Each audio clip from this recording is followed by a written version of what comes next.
Coming up next, BookTv presents Afterwards, an hour-long program where we invite guest hosts to interview authors. This week, blogger Andrew Breitbart on his latest book, Righteous Indignation. The co-founder of the Huffington Post discusses his transformation from default liberal to self-described conservative cultural warrior, battling members of the mainstream media. He discusses the liberal bias he says pervades U.S. news outlets with talk radio and television host Armstrong Williams. I'm Armstrong Williams. When I was asked to conduct this interview with Andrew Breitbart, someone that we've heard so much about, particularly over the last couple of years, whether it's Van Jones, whether it's Acorn, and the incredible role that he played into the revelation about the individuals and organizations. We all have our mixed emotions. And so when I finally received the book, Righteous Indignation, excuse me while I save the world, I really didn't know what to expect. But I must tell you, as someone who reads 2 books a week, it is a book that really impacted me. It really brought to realization the things that in my own life that I write about, that I've experienced and others have experienced. This is really a book that I strongly recommend, and I'm meeting Andrew Breitbart for the first time. I don't know him. This is our first encounter. But I will tell you, this is an incredible piece of work that I strongly recommend that you read, and you will understand why over the next hour. Andrew, welcome to the show. Pleasure. You grew up as a liberal. Your mentors were liberal. Talk about that moment in your life. Well, you know, there's David Horowitz, who was the apostate who went from the left to the right, and he did so in an incredibly deep fashion, and he was an intellect. Well, I was the shallowest form of a liberal that you could possibly be. I grew up on the west side of Los Angeles, and my week in high school constituted going to about 3 or 4 movies a week, going out with my friends, watching television, going to a prep school, then going on to Tulane University. At no point in that entire experience in West Los Angeles were the executives of Hollywood, executives of Hollywood studios live, and actors and such, people within the industry. At no point during that period of time did I hear conservative thought. No, at no point did I have any opportunity to become anything other than liberal. So I considered myself a default liberal. Let me interrupt you. In your book, you talk about one of those life-changing moments. You're watching the Justice Thomas, Anita Hill hearings. What happens to Andrew Breitbart? Well, I just graduated from college, a place where it was like my bar mitzvah. I thought in my bar mitzvah that I would learn an education about Judaism, but I left feeling very empty because I just learned how to chant. And I felt I was open for a spiritual experience. I didn't get it. I felt the exact same way in college, where I was an American Studies major, and the stuff that I was reading was incomprehensible, and it was jargon. It was Noam Chomsky-like in its lack of comprehension to a person who doesn't understand that language, and it was demoralizing. And I graduated less skilled, less motivated, and I was a waiter. And you robbed yourself. I did. My education was a lack of an education. And so I was waiting tables right after graduating college, and I finished my lunch shift, and I'd go home. And your friends would say to you, why are you doing this? You're so much better than this. What are you doing with your life? It was embarrassing. Yes. It was humiliating. It was the best thing that ever happened in my life, was the humiliation of having to work and to grind it, and the people that I was always looking up to and trying to impress were looking down on me. And I started to pay for my own shoes and started to... But your parents cut you off. My parents cut me off. It was brutal, and that's why I dedicated the book to my father, who cut me off, and Clarence Thomas at the same time. Both of their guidance in my life coincided. That's a good segue back to the hearings. Yeah. Well, I went from my wait job, and I started watching the hearings, wanting to root for the takedown of Clarence Thomas. I watched the television set, and the television set told me that this was a bad man, and the newspapers told me that he was a bad man. I remember Eleanor Smeal, I remember Patricia Schroeder walking up the steps, these ladies, and saying, this guy, we're going to take a stand against this guy for sexual harassment, serial sexual harassment. So I watched these hearings like a spectator who wanted to see somebody mauled, like lions mauling, Romans. And I watched day one, I watched day two, I watched the entire thing. I went from wanting him to be taken down to wondering, where's the beef? What's going on here? I don't understand what I'm watching here. I don't understand the color commentary that's on the screen where they're saying, oh, this is outrageous. And I didn't understand the bumper stickers that were going by me on the street saying, I believe Anita. I said, I believe Anita what? What's going on here? I don't understand what's going on here. Everything that I knew, everything that I picked up at college in my American studies, cultural Marxist, oppressor oppressed, black people are always right, white people are always wrong. I didn't understand how Ted Kennedy, the Ted Kennedy of Chappaquiddick fame, how Howard Metzenbaum, Joe Biden, and a series of white privileged men could sit in judgment of this man who was the son of grandparents who were sharecroppers who raised him, and he went to Yale Law School. He did everything right, including allowing for Anita Hill to rise through the ranks of the legal profession, through jobs with him, where she never had a sexual relationship with him at all. He did nothing untoward, and she was party to this takedown. And I did not understand how it could be that these white people of privilege were attacking this black man who was in this historic position while the mainstream media took him down, while the NAACP and the Urban League and other black liberal leaders sat and seemed to relish this takedown. Who were your mentor? You had this mentor at the time who we're going to get to later, who's brutally murdered. And you didn't know whether to cry for him or not, but you had this mentor, and it was along that time that you started questioning the indoctrination. The smartest person I ever met was this guy named Mike, and I was delivering pizza in high school. And he was just different. He was alternative, and he was the smartest guy I ever knew. In hindsight, he wasn't the most ethical guy. He took the SATs for a bunch of my friends and got them 1600s. He was the smartest guy you could ever meet. And he dropped out of UC Santa Barbara.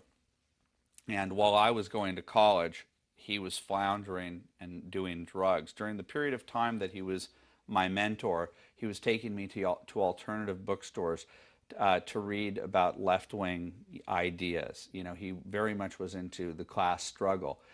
And when I started to have these epiphanies, when I started to get my job, as I was aspiring to be an intellect, as I was trying to understand his worldview, as I was trying to embrace the struggle, at a certain point my dad said something that nobody told him, is you need to get a job, you need to clean up, you need to get your act together, you need to stop doing drugs.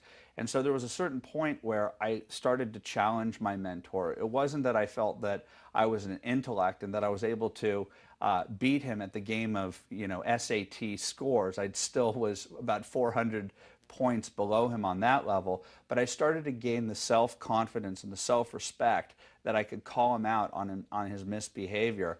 And I just started to move away from this guy, and I got a phone call once as I was starting to move towards independence and away from this victimology that absolutely dominated this guy's consciousness. I got a phone call that he was murdered at a hotel room in Los Angeles, and I imagine that it was during a drug deal that went bad. And to this day, I think about how I've never cried about that. But I was thinking about your parents, thinking about your story, the humiliation, and how you had to negotiate with the professor to give you a higher grade so you could graduate, because you realized that if you did not graduate, it would be humiliation, much more of your life would be lost. But then a friend of yours at Yale, who's very bright, called and said, Andrew Breitbart, I've got the perfect job for you. Yeah. Tell us about that. Yeah, now that he was from Harvard. Harvard. He was an astrophysics major. Right. Seth Jacobson Right. was an astrophysics major who always cared for me. He always knew that in prep school that I was not going to be the A student, but that I was the class clown, but that I meant well. You know, even though that was how I skirted around my ADD and was able to maintain my place in an elite prep academy where everybody was Harvard, Stanford, Princeton bound. I knew that I was not going to be going to an elite academy. I didn't want to leave my friends, though. Seth knew my burden. Seth knew that But you would visit him. He visited me and he said, I need to take you on a walk. I said, no, just sit down. He goes, I need to take you on a walk. And he took me a walk around the street in Santa Monica, and he said, and this is when I was utterly wayward, right. And he said, I've seen your future. It's this thing called the internet. It works the way your brain works. And at that point, I had been diagnosed with adult ADD, and I had tried Ritalin for about a month, and I hated it. I felt hideous about it. I was trying to figure out how I could conform to the workplace where people have to work in cubicles. And I knew that I couldn't do that. I'd rather drive around LA listening to talk radio or music. And but you left out. You had started listening to Rush Limbaugh by that time. And well, anyway, he told me that Yeah. I've seen the internet, Right. I've seen the future, and I still to this day think that there's something almost too eerie about that, because he's right. The internet does work the way that my brain works. But you explain how very difficult and arcane it was during the time, and how you had to figure out, and how slow it was. And then you had another epiphany. And then during that epiphany, another little blessing dropped your way. You received a call from someone that founded the Huffington Post, Ariana. Well, here's what happened. I actually was driving down. I was driving down the street on Wilshire Boulevard once, and I'm not the most religious person. You heard my religious experience with my bar mitzvah, and I looked up to the sky and I said, God, please give me something to motivate me. I don't want to work in Hollywood. I don't like it. I need a mission in life. And the internet coincided with meeting Matt Drudge. Okay, I meet Matt Drudge almost right away, and I met him, and he was folding T-shirts at CBS at the time. I met him for about 4 hours, heard his worldview, heard what he felt about the media, heard what he felt about, in 1995, this nascent internet. And he left the place, drove off in like an old beat-up Hyundai. He was the manager at the CBS gift shop, and I said to my wife, that is a media visionary. He's going to change the world. And he was your hero. You know, I want to go back and forth between the early years and some of the things that you write, because, you know, it's very interesting when you read someone's works, and when you're also in media, and you are familiar with the same story, and you read the facts in the person's book, you absolutely know that person is telling the truth, and he knows exactly what he was talking about. You know, I think one of the things that I'd like for you to spend some quality time talking about, which you talked about so eloquently in your book, is how Marxism and others, the Germans who had to exit Nazi Germany, who had to flee, how they came to the United States, how they were able to maneuver through education, how they were able to win praise from Time magazine, people like Saul Alinsky that you talked to about in great detail, who learned how to disguise his message, make it palatable for people to really want to talk about that, because I tell you, it is an absolutely astounding piece of work by you. I was an American Studies major at Tulane, and I looked at those books when I got that I didn't completely read when I was at college. That's why I had to convince teachers to up my grades. I remember sitting in the classes thinking, what is she talking about? What is this professor talking about? It doesn't make sense to me. It didn't ring true in my bones. So when I got a survey in the mail asking me to grade my American Studies degree, I started to read those books, and I started to look up the names of those people, and I started to find out that they were part of this group called the Frankfurt School. It sounds weird to talk about the Frankfurt School. Most people have never heard of the Frankfurt School. But the Frankfurt School, I believe, are the origins of the mess we find ourselves in our culture right now. They are ultimately the architects of political correctness. They're the architects of multiculturalism. They're the architects of the destruction of American culture as we know it. The ones that said e pluribus unum is wrong. One from many is wrong. They were the ones that separated people by race and pitted people based upon, instead of the old economic Marxist argument of the haves versus the have-nots, and the class struggle based upon the peasants fighting off the owner But class. you explained it even deeper, which I just drew my attention, in the fact that you already had a segment of people in this country, American blacks, who felt disenfranchised, who felt no love or particular loyalty to the country at the time because they were treated like slaves and chattel, and how they were able to come and raise them up, use their angst against this country to become sort of an ally, and even women from the women's suffrage to help their movement. That's what they did. I was about to tell you that they translated economic Marxism to cultural Marxism to take advantage of black people who had been dispossessed, had been treated miserably, and to pit them against the white establishment. They did so also with the female establishment. They started to pit male versus female. They started to pit black versus white. This multiculturalist model turned in academia into the post-structuralism that you see. When your kid now goes to school, they have the opportunity of graduating with a queer studies degree. It's the building up of the victimology, an entire canon, an entire worldview for gays to believe that their entire path in life is to fight the establishment because the establishment is out to keep you down. They do it with blacks. They do it with Hispanics. And I'm telling you, it runs so contrary to what's in the core of what I am as a human being.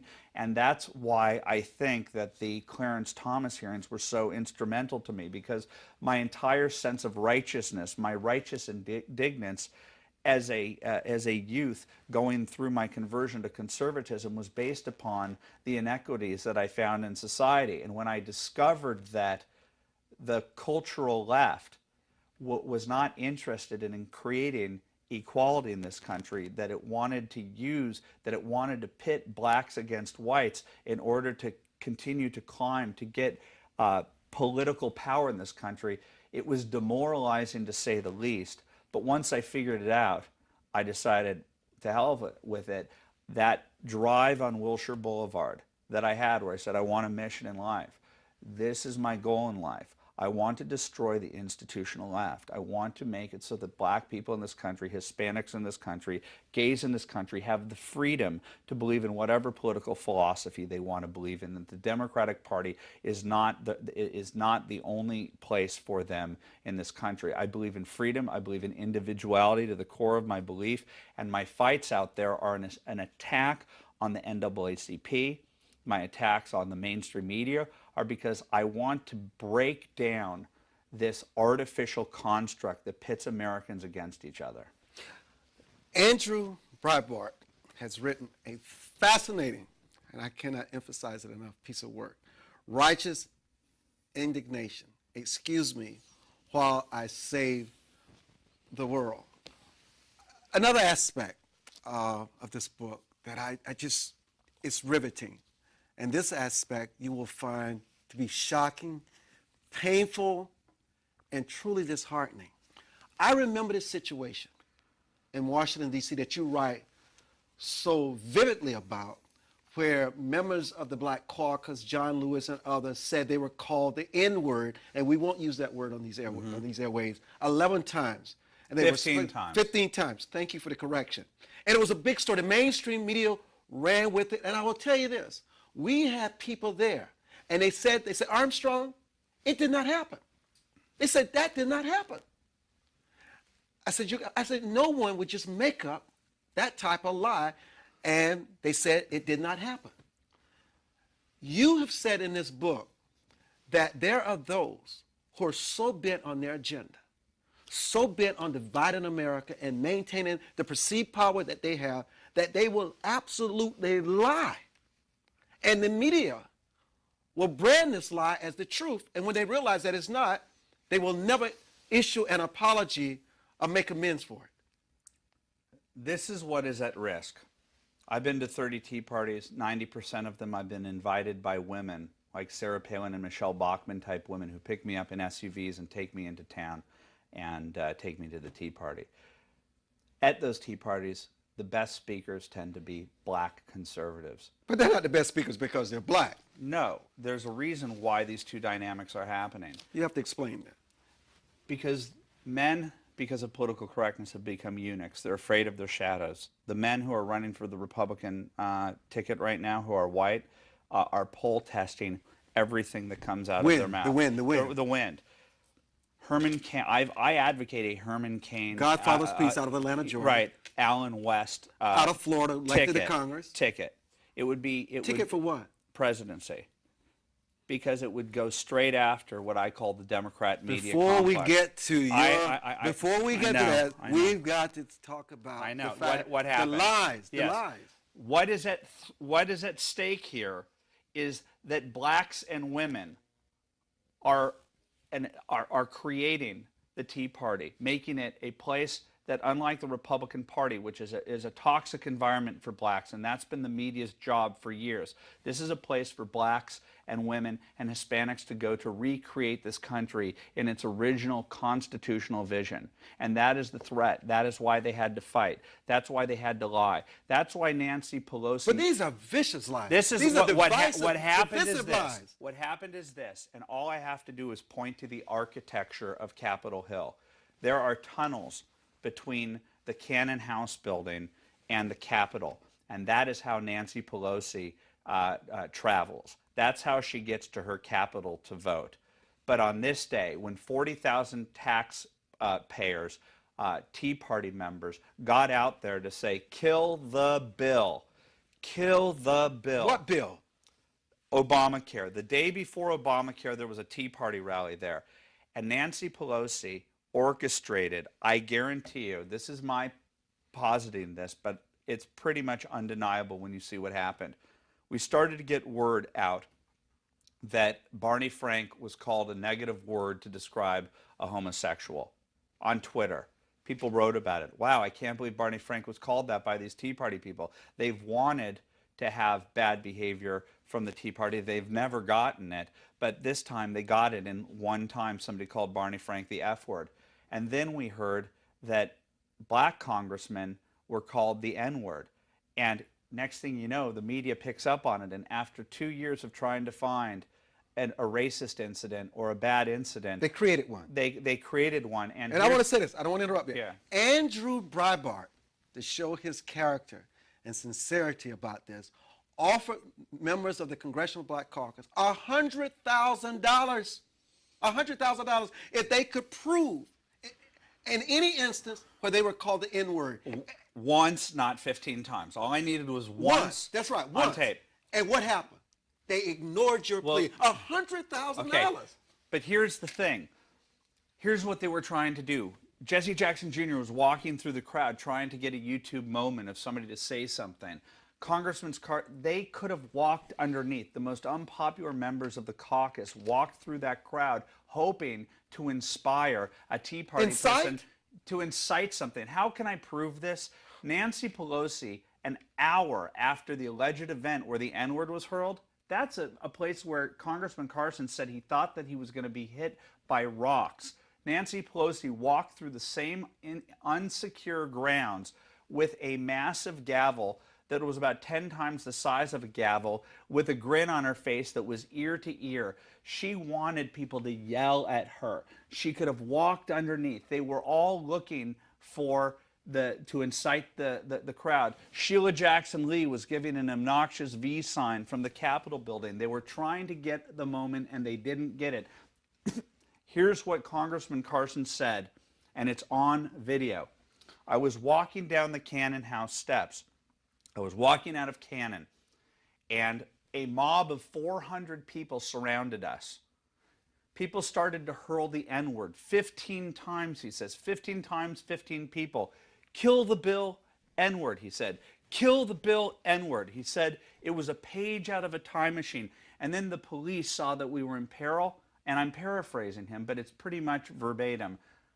And then the police saw us and took us out of safety. There is no police report that this happened. There is no police person. There is no audio of any of the 400 people coming forward to say that they heard it. Nobody, one person could have been there who could have been a liberal saying, I saw it.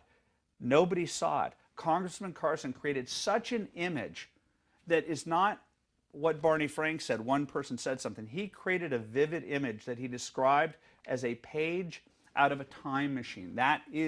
Those are his words. And when I heard his description and I juxtaposed it with what people were saying around there, like your friend said, it didn't happen. It didn't happen. I was so upset that I offered $100,000. And guess what happened the next day? They shut up. They didn't think that there was an idiot like me who would take on race, that would, a white guy. White guys are supposed to sit back and take the racism thing. And I'm like, no, I'm going to take this thing head on for Clarence Thomas.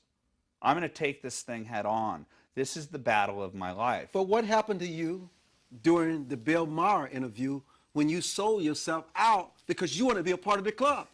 This was many years ago. It happened. I did, and a friend of mine saw that I went for the cheap laughs, and he said, why didn't you stand up for what you believe in? And why didn't you? Because it was my first time, it was my first round in the media, and I wanted to be liked. You wanted to be accepted. I wanted to be in the club. Yes.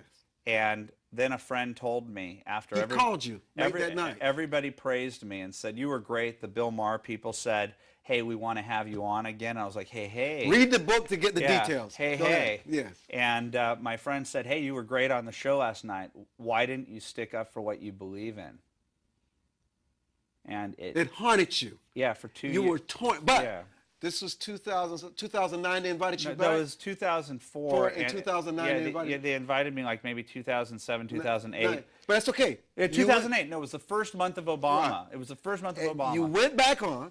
With Michael Eric Dyson, Professor Michael Eric Dyson, who is the embodiment. I'm telling you, it's almost out of a movie. It's cinematic. They usually have 3 panelists. They had 1 panelist. And his job was? Yeah, Professor Michael Eric Dyson is the cultural Marxist in the universities that I'm writing about in this book. Now, he would not like you saying that about him. Yeah. He would say that's not true. No, he didn't, because I actually started to cite the names. When he started to talk in this foreign tongue that sounded like iambic pentameter, he goes, the deconstruction of the bifurcation of the intellectual deconstruction. I remember, oh my God, that's what I heard in college that I didn't understand. And an epiphany. Yeah, he was caught up in a Noam Chomsky vernacular that I actually was afraid that Bill Maher would ask me, what did he just say? And I had no idea what he said.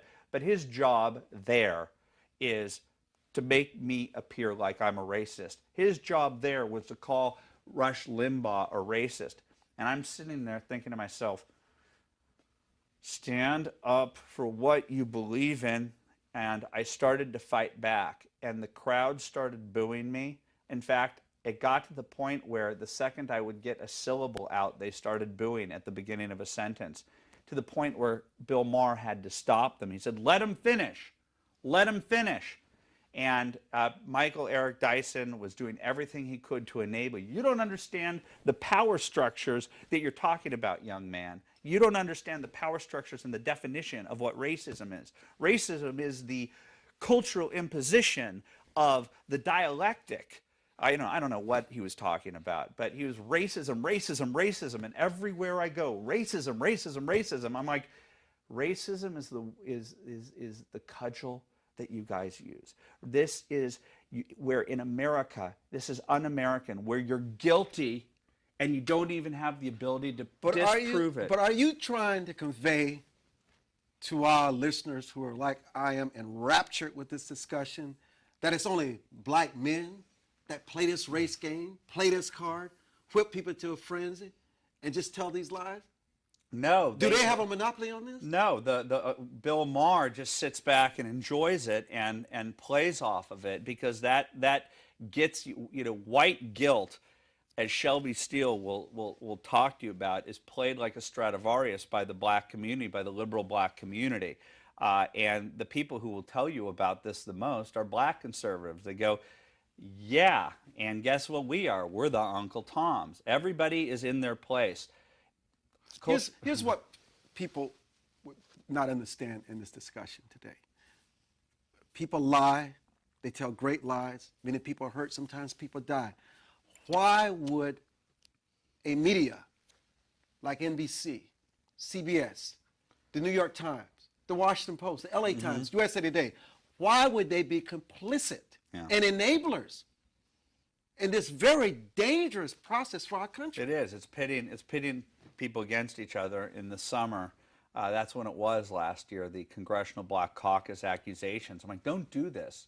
Don't do this. Don't pit us against each other. We can't afford it. We need to be united as a country. Why does the media go along with this? Not just go along. Why won't they take them to task and say this is wrong and condemn it? They won't, because I call it in the book, and I'm not trying to be cutesy here, but this is what I got from the Clarence Thomas hearings. Why did the NAACP sit on its hands? Why did not Katie Couric, but why did Dan Rather, Tom Brokaw, and Peter Jennings and the New York Times play ball with this takedown of Clarence Thomas? I called it the Democrat media complex. A year later, after Clarence Thomas, Bill Clinton was named the standard bearer of the Democratic Party, when a year before they were telling us that a very low threshold of sexual harassment. Then you have Bill Clinton, whose behavior in the workplace was deplorable by even liberal now everybody understands. But in your book, you said they came to his rescue. They saved him. They came to his rescue, and they admitted that they did it for abortion politics. They admit it now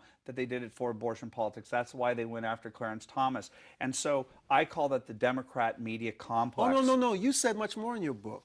You said they found an opening, in fact, in changing the conversation and manipulating the American people along words, what sex is, and this was really not about sex. It's not really about this. It's about the power. It's about the power. Personal destruction. Yeah, it was about the power structure within the workplace. Yeah. That you don't understand what it's like for a woman to exist in a workplace. You just don't understand. I believe, Anita, it was the same stuff that Michael Eric Dyson is talking about. It's the same stuff that Noam Chomsky is talking about. It's the same stuff that was taught in the 1940s and the 1950s. A bunch of European gentlemen who were cultural Marxists came here. They fled Nazi Germany and Mussolini's Italy to come to places like Southern California at the height of the Golden Age. And these men were depressed because what they saw was frivolity, consumerism, and their desires to create a serious utopia, an economic utopia,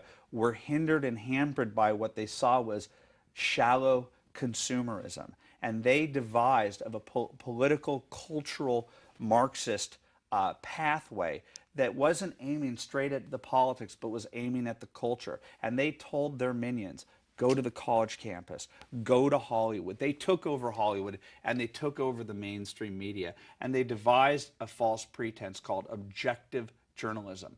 They're not objective journalists, because if you talk to a journalist over a cocktail in Washington or in New York City, you get down to the nitty-gritty of why these people got into journalism in the first place, and there are two answers they'll give you: social justice, economic equality.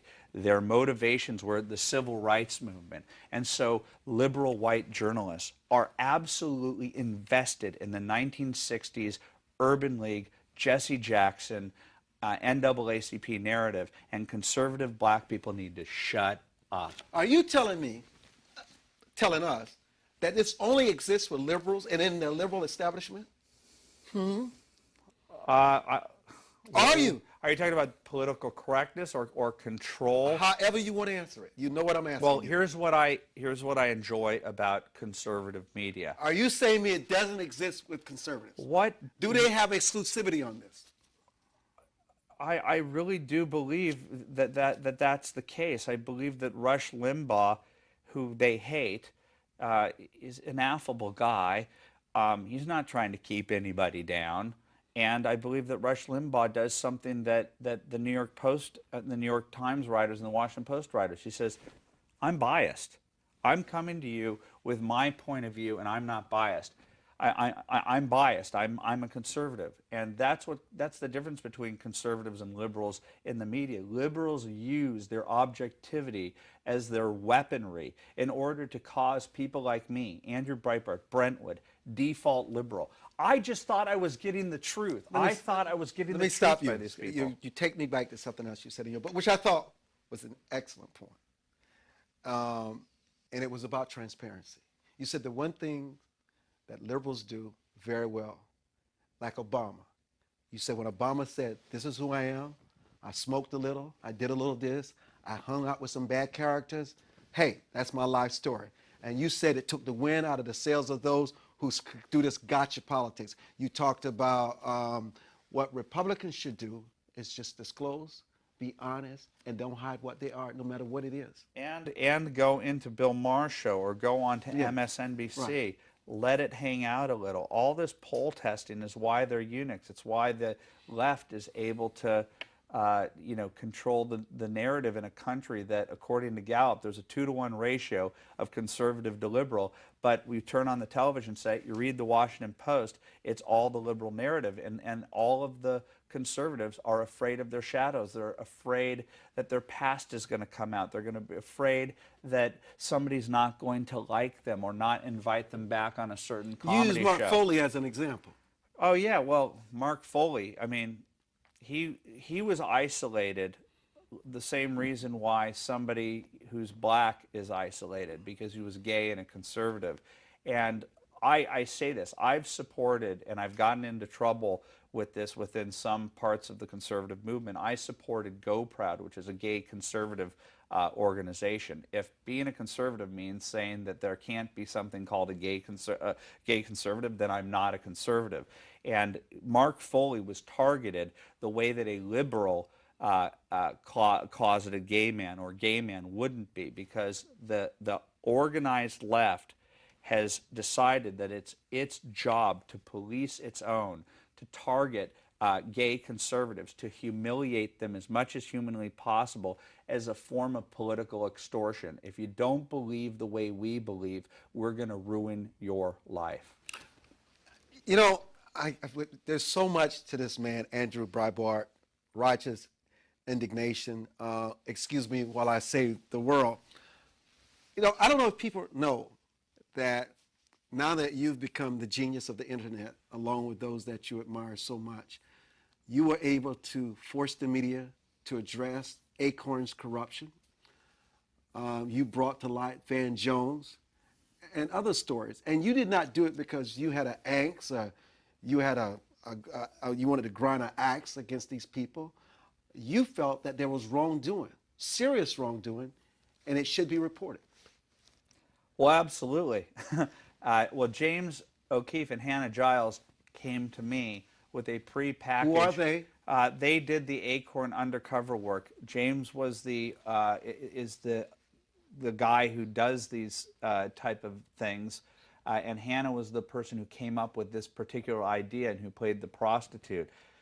I didn't target Acorn. Everybody says I targeted Acorn, but when they came to me with a bow, they video on with a bow on top, and they asked, "Is this newsworthy?"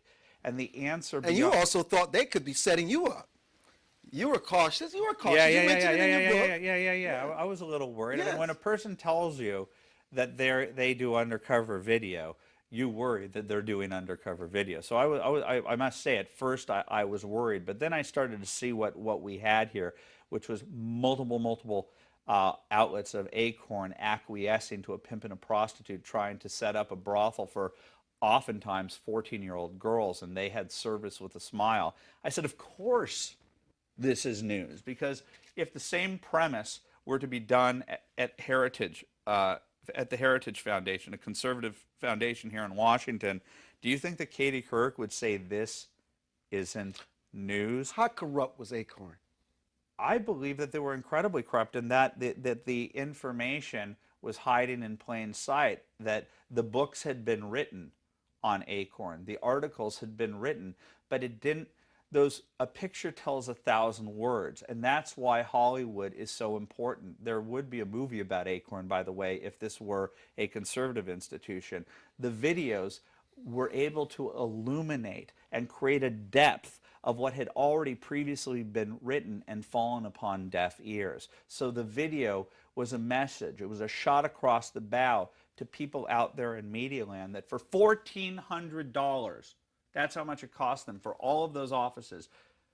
For $1,400, you could do an investigative project like that. Lila Rose, with her Planned Parenthood stuff, she comes to me and says, how can we effectively get this past the mainstream media's barrier that doesn't want to deal with corruption within Planned Parenthood? These people, these heroes of new journalism, do this for nothing, for nothing. Do you know what message that sends? It sends it out to millions of other people. If ABC, CBS, and NBC are going to ignore corruption, if they're going to ignore stories that hurt the liberal side, where they're not acting as a checks and balance against half of our culture, then the average American can do it him or herself. So the more that Katie Couric rejects this movement, the more that the movement is going to become a people's movement. The technology exists, the motivation exists. But would Fox News have been so eager to air this video as they did the following morning when they called to say, we've got a problem? We did not air it on Fox and Friends. We aired it earlier. Would they have been so eager to air this had this been video about some conservative organization that they favored? Well, I don't think the process would have gone through Fox News. Why would Fox News get it in a bow? They would have gone to ABC News, and in all likelihood, they would have gone to HBO and gotten $10 million for the rights to this and turned it into a series. They would be on the cover of Rolling Stone and all that type of stuff. They do things differently. The left does things differently and better. I want to say something. Many of you watching this show, and some of you may not like what Andrew Breitbart is saying, but Andrew Breitbart is very honest, very revealing about himself in his book. He leaves no stones unturned. But you probably think that he's some rich conservative person with all this money, that he can make things happen. I want you to know, and the book tells the story, you must go out and get this book. I'm urging them to get this book. It's a very good read. But you went to a donor who happened to be very wealthy, and she said, no, I can't do it. I want to stay private. I just cannot deal with this right now. But you went to your father, and you said to your father, Dad, you called it Dad, I need to borrow $25,000. You had to borrow the money from your father just to give legs to the Acorn story. Yeah. And you eventually paid your father back. Yeah, and by the way, people describe me as a media mogul. Yes, at the tea parties. Ladies and gentlemen, media mogul Andrew Breitbart. And I think to myself, I flew in steerage in the middle seat to get to this tea party, and I have 2 car payments, one for a minivan and a mortgage. Why is it? Why is it that Arianna Huffington gets $315 million for the Huffington Post for creating a liberal version of a liberal blog site that is a reflection of what already exists in the media, yet nobody's knocking down my doors when I created the Huffington Post? There's no money to be on the right. I am not doing this for money. I'm doing this because I want to change culture. I really do want to save the world. Just cannot say you created the Huffington Post and leave it out there unless you explain that. What do you mean you created the Huffington Post? I thought I would leave it as a little secret between Arianna and me. You just put it out there, man, so you must explain it. Arianna came to me after the 2004 election cycle and asked me to come up with an idea for a website. I had worked with her after I met Drudge as her lowly researcher. I will credit her for taking me from a slacker to a workaholic. Okay? I give her credit for that. But one day I walked into the office and she's now a liberal. Not sure how that happened, but one day I walked into the office and I pulled the ripcord and I was no longer in her life except seeing her at cocktail parties from time to time. 5 years later, she comes up to me after the election, says, do you have an idea for a website? We come up with the Huffington Post. We launch it in May. I've been working with her since December, about 6 months into it. A month into it, I realized I got to get out of here. I don't think I can hang out with all these lefties. They don't like me. The idea behind it for me is more voices, not less. I don't care if Rachel Maddow and Keith Olbermann are out there blabbering against conservatives. They're the ones that want me kicked off of ABC News, and they got me kicked off of ABC News on election night. I don't care. More voices, not less. And I told Ariana at the time, I said, Ariana, it'll be great for you. You'll be the queen of the left-wing blogosphere, and my side will have the best content in the entire world. Talk radio will be all over your Hollywood friends talking about how Bush is equal to Hitler. It was a win-win proposition. I stand by it. There was some of my signature mischief put into that. I thought this is a win-win situation. I still agree about it. Ariana made tens of millions of dollars, and I made the seed money that allowed for me to start my Breitbart.com, which was the flagship of my new media operation. And I take whatever money that I make from one site to create another site. I'm just a small businessman. I'm just a simple Tea Party guy who has a mortgage and 2 car payments. What is at stake in this war you decided that you had to join? I think everything. What is everything? Well, I think that America is everything. I think that America is a symbol to the rest of the world of freedom and liberty. We've mapped it out better than anyone else. Our Constitution is the modern Magna Carta. And I think that the left doesn't like it. It thinks of it as a living constitution. If it's living, it means nothing. It means that, well, we're in 2011 and this is going on over here and this is going on there. It's anything that we want. If it's anything, then it's nothing. And the Tea Party movement is an existential movement. It goes beyond fiscal responsibility. It goes back to the basics. It goes away from Professor Michael Eric Dyson, where everything is malleable, everything is gray, and it goes back towards a black and white world. Not where there aren't any grays, but it goes back to where there is a right and wrong. It is going back to a place where Judeo-Christianity is the basic template for what this culture stands for. That's blasphemy to the left, because their multiculturalism believes, how dare you say that? Does that mean that you're against Hinduism? Listen to me, I'm agnostic, okay? But the proof is in the pudding. America, the pillar of capitalism, the pillar of Judeo-Christianity, they're checks and balances, they work off of each other. America rose so quickly to become what it was in a short period of time. And then the cultural Marxists came in here, took our institutions down. They got rid of Washington's birthday. They got rid of Lincoln's birthday. They got kids at their college campus saying, Mom, I love you. Thank you for buying me a stereo on the first day of... And they want to take "In God We Trust" off our currency. And by Thanksgiving in the first semester, why are we having Thanksgiving, Mom and Dad? You are an oppressor of the Native American. That is what the left is in this country. In the book, you will learn about critical theory. In the book, you will learn about Saul Alinsky translating critical theory down to the street level. Critical theory is tearing down our culture.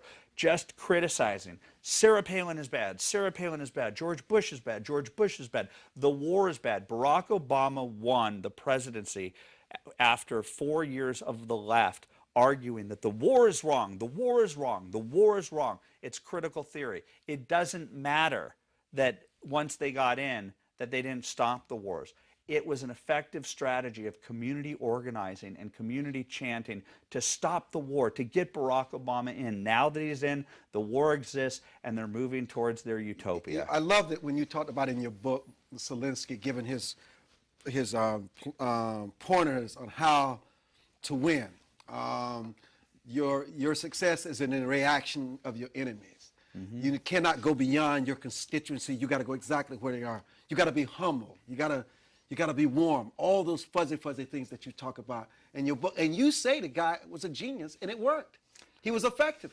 And he was entertaining. Yes. And, I mean, that is a really good read. And that is why, to this day, I look at the people who have motivated me and who have helped to craft me into the person that I am, which is a hybrid of journalism and provocateur and sometimes even an entertainer. I look at Hunter Thompson, I look at Abby Hoffman, and those people were granted wide berth by the left to become hybrids of journalism and truth-telling and entertainer. But when a person like Andrew Breitbart comes about, or a person like James O'Keefe comes about, no, you must exist within the box that we give you. You're only allowed to do this, and you must put that you're a conservative while you're doing it. Well, I'm not going to allow for the left to define me, to tell me what box to be in. And I hope that black people who are conservatives and Hispanics who are conservatives and women who are conservatives are inspired to realize we have a once-in-a-lifetime opportunity to take on our oppressors. There are oppressors. In the United States of America, you have a right to be a conservative if you're black. You no longer have the Democratic Party has the right to oppress you, to tell you that you do not have the right to think freely in the United States of America. I would be remiss in the last 8 minutes of this wonderful time with you, and I appreciate your writing the book. What do you say to those kids at Tulane, South Carolina State, Howard, Harvard, Yale, the University of Tennessee, who are slacking, who are being manipulated, who are being used, who are not making the most of their college education, and one day they're going to wake up and say, I regret this. What do you say to them directly? I do. A matter of fact, I'm glad you said that. I go to the Young America's Foundation. I go to college Republicans. I beg people, take me to your college campus. I am a provocateur. Your liberal classmates are going to like me. I'm going to put on a show for you.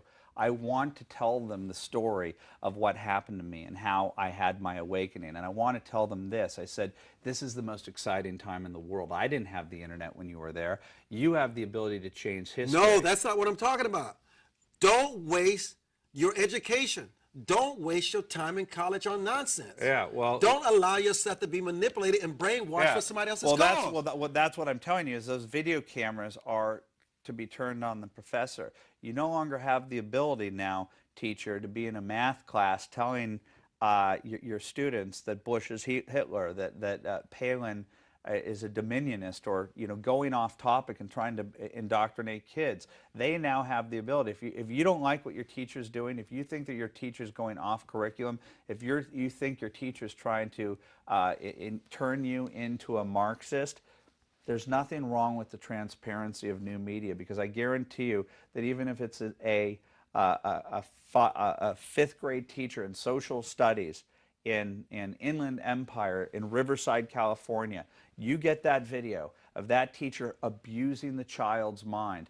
That's new media, and I guarantee you that that school district is going to be in a deep amount of trouble. We need to hold the academic world. We need to hold the teachers accountable for what they've been doing unchecked for too long. It is obvious to me that you're a decent guy. You're very sincere. You mean well, and you really wrote this. You wrote this book. You poured your heart and soul into this book. You have a chance. You're talking to millions of people. What is it that you would like for them to know about you, Andrew Breitbart? Well, you just said it, that I'm sincere about this. And yes, you are. That I'm not a liar, that I do this at great sacrifice and risk. And that you're not a tool of the right. I'm not a tool of the right. In fact, I say it. I helped Go Proud. I mean, I went into CPAC when people were saying, I don't want to be part of CPAC if Go Proud's going to be there. I'm like, I'm going to throw a party for these guys. I'm a Tea Party guy. I told the Republican establishment What's the biggest myth about the Tea Party? You keep saying you're a Tea Party guy. Some people say, oh my God, the Tea Party. Obviously, the biggest myth is that it's racist. And it's not.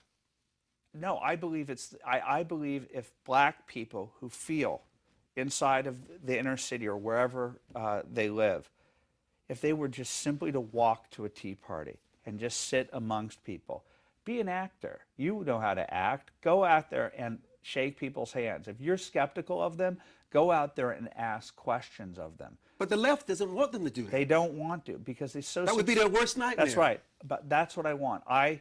They want to tell them who they are. Yes. They don't want them to fight on This is what I want more than anything. This is my legacy. I dedicated that book to Clarence Thomas. I met Ginny Thomas. She came up to me and tapped...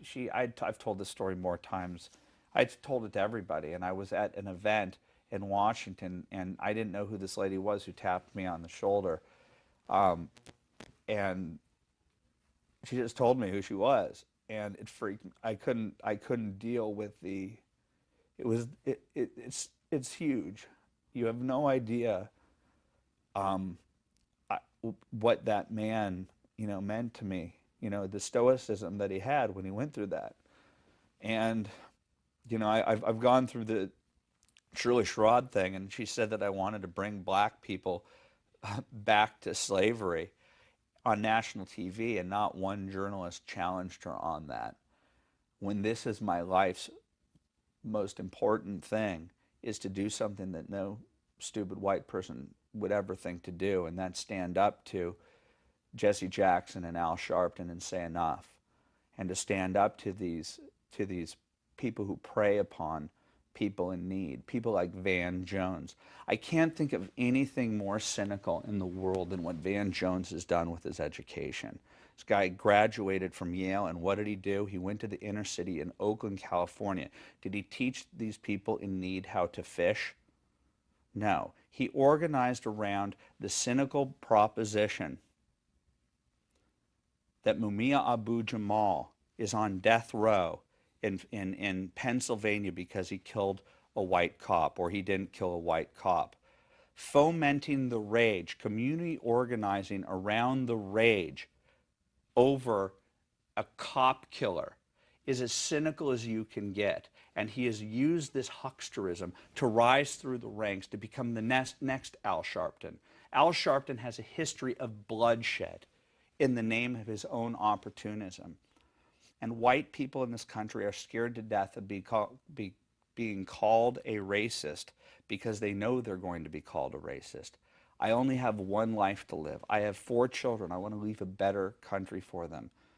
I looked up into the sky and I said, I want something to do that isn't shallow, that's Hollywood sitcom crap. And the Clarence Thomas thing has been my guiding light throughout this entire thing. And, the media also didn't report that Niger and Roy Innis invited me to be the master of ceremonies to CORE, Congress of Racial Equality's Martin Luther King dinner. They're paying attention to what I'm doing. The mainstream media wants to ignore it because they're afraid that I'm going to be the Pied Piper who finds black conservatives at every Tea Party at 30. In 1 minute, tell us who Media Matters are. Media Matters is a George Soros-funded, John Podesta-led organization that isolates conservative media. It isolates Fox News. It isolates Andrew Breitbart on all of his websites, spends millions of dollars a year transcribing Channel 360 on DirecTV, Fox News, analyzes every single person that writes on my sites, issues press releases to every single newsroom saying, ignore this man, ignore this man, ignore this man, ignore this man. You should be honored. That tells you it's the highlight. It tells you your success. It's the highlight of my. Anyone that knows me, if you follow me on Twitter at Andrew Breitbart, one word, you will see one man who has chosen to obsess on, to draw attention to Media Matters and what they're doing and how evil it is. And I'm having the time of my life. Just like when the Acorn decided to sue you. Oh, you said, oh my God. Bring it on. The heavens have opened. Bring it on. Bring it on. I like the fight. I'm not sure if you can tell. I must tell you, I really wish you well. I really want to encourage people to go out and buy Andrew Breitbart's book. It is Righteous Indignation, isn't it? Yes, it is. What is righteous indignation? Righteous indignation is telling the mainstream media that we aren't motivated by negative things, that your critical theory against us, that the reason that we're scared, that we're only lashing out because we're scared, because we're racist and all those things.